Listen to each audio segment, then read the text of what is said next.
নমস্কার, ডালের বড়া দিয়ে সবজির একটা রেসিপি নিয়ে আসলাম।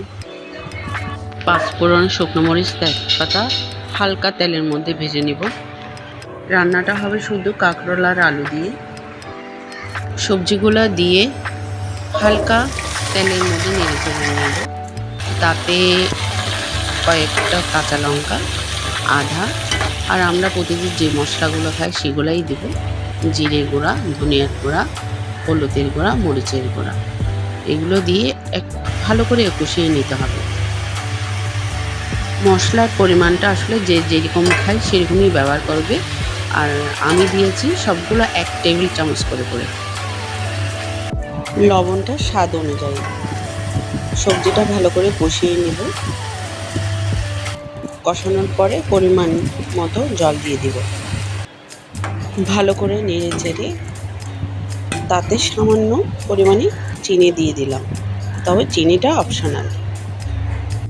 সবজিটা হয়ে আসলে তাতে ডালের বড়ি দিয়ে দিব। ডালের বড়ি দিয়ে মিনিট 5 মতন রান্না করে নেব। রান্নাটা হয়ে আসার পর গরম মশলা দিয়ে দিব।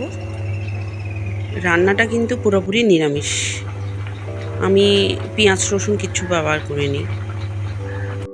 বড়ার তরকারি কিন্তু সবসময় মজাদার হয়, তবে খেতে খুব ভালো লাগে। আপনারা চাইলে রুটি অথবা গরম ভাতের সাথে পরিবেশন করতে পারেন। আজকে এই পর্যন্ত। ভালো থাকবেন, সুস্থ থাকবেন। আর রেসিপিটা ভালো লাগলে একটা লাইক ও ফলো দিবেন। নমস্কার।